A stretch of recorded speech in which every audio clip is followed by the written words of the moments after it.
संयुक्त राष्ट्र यानी यूएन के मुताबिक सूडान इस वक्त दुनिया के सबसे बड़े मानवीय संकट का सामना कर रहा है, लेकिन फिर भी ज्यादातर दुनिया ने इससे अपनी नजरें फेर ली हैं। 27 अक्टूबर 2025 को येल यूनिवर्सिटी ने सूडान के अल फाशिर शहर की कुछ सैटेलाइट तस्वीरें जारी की, जिन पर यकीन करना भी मुश्किल है। इन तस्वीरों ने एक खौफनाक सच दिखाया। वहां लाशों के ढेर लगे थे और जमीन खून से इस कदर सनी थी कि अंतरिक्ष से भी वो इलाका लाल दिखाई दे रहा था। ये उस देश की खौफनाक हकीकत है जो खुद को ही अंदर से खत्म कर रहा है। पिछले 2 सालों से भी ज्यादा समय से सूडान एक भयानक गृह युद्ध यानी सिविल वॉर में फंसा हुआ है। ये सत्ता की लड़ाई है उन 2 लोगों के बीच जो कभी साथी हुआ करते थे, देश की आर्मी के जनरल बुरहान और RSF नाम के पैरामिलिट्री ग्रुप के लीडर जनरल डगालो। इन दोनों ने मिलकर एक तानाशाह को तो हटाया, लेकिन अब ये तय करने के लिए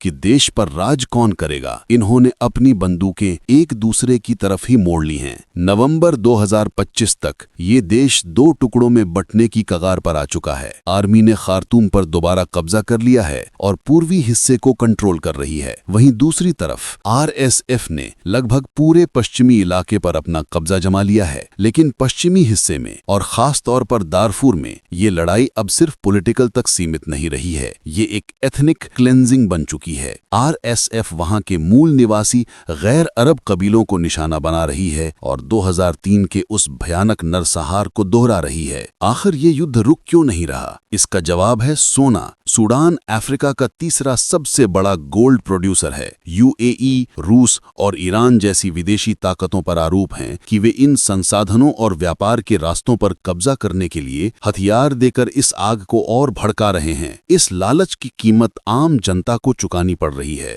1.5 लाख से ज्यादा लोग मारे जा चुके हैं। 10 करोड़ लोग बेघर हो गए हैं। अकेले दारफूर में ही लाखों लोग इस वक्त भूख से मर रहे हैं। इसे द फॉरगॉटन वॉर यानी एक भूली हुई जंग कहा जा रहा है, लेकिन इतिहास इसे एक ऐसे नरसंहार के रूप में याद रखेगा जिसे दुनिया ने अपनी आंखों के सामने होते देखा, लेकिन रोकने के लिए कुछ नहीं किया।